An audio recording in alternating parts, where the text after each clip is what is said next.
Hey guys, it's COREROSS, and today we're checking out the D10 controller from EasySMX. And this comes with TMR Sticks, which is what is superseding Hall effect now. It's also wireless with a 1000 milliamp battery, and it's got its own charging dock.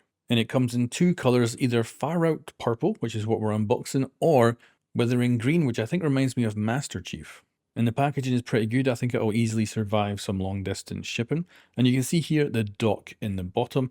It is pretty excellent because it's small. I've now got a couple of different controllers with docks and they're all huge, whereas this one's actually nice and small. You've got your USB dongle. Of course, you can plug this into the PC or device you want to use, or you can direct connect the controller via Bluetooth to the different devices as well, or you can plug the dongle into the dock and then the dock into the PC so that you can then use it all as one item.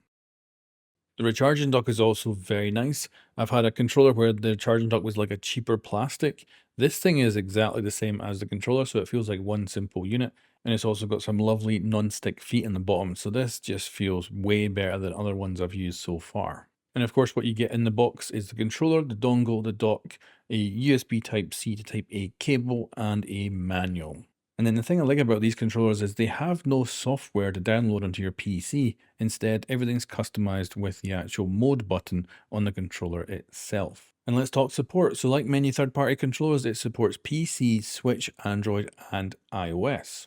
And just like a lot of the other third-party controllers, it does not support the Xbox, which is a real pity. I'm an Xbox owner myself, but all the third parties are going the same direction. I think it's because the Xbox is just selling so badly, and especially now with the price increase as well, I doubt it's going to get any better. So if you are an Xbox player, unfortunately this won't work for you, and be noted that is a lot of the cases now with the new third-party controllers that are coming out. Now, taking a look at the controller itself, it's got a lot of functions here. You've got a couple of back buttons. You can switch the triggers to either be the click or the full travel. And you've also got different modes to go into for different connection types. And later in the video, I'll let you hear what the buttons sound like.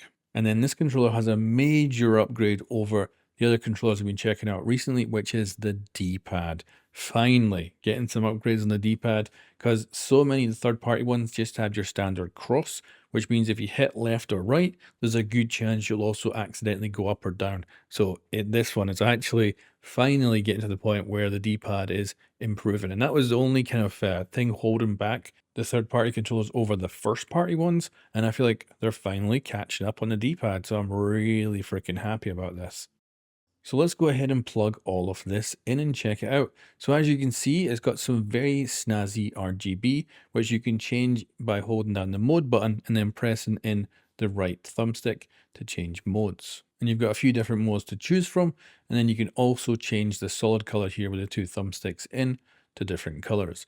And then it has a trick up its sleeve, which is actually when you dock it, the dock takes the same color. So whatever you've gone with, it will then replicate it on the dock.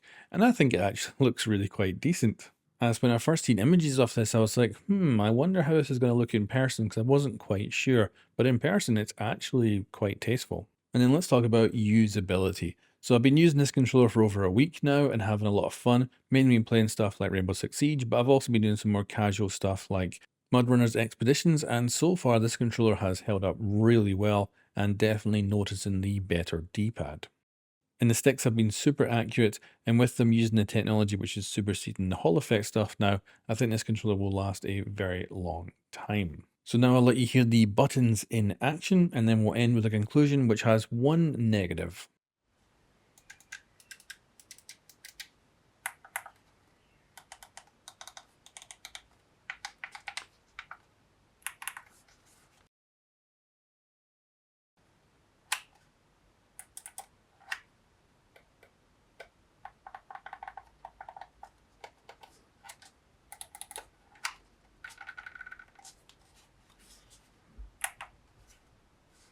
So now the conclusion, this is a very good controller and I've been enjoying it. I think the D-pad is a step up from other third-party controllers, but there is one negative, and that is on the underside of the controller where you're holding them, where the shape of the controller comes to these points when they're sitting in your palms, as they're very sharp. Usually on controllers they're much more rounded, but these actually come to quite a point. Now when you're playing normally, they're fine. You don't feel them at all, but as soon as I usually grab the controller with one hand, maybe I'm resting in between rounds or something like that, I notice it. and it kind of feels like it's digging in a little bit.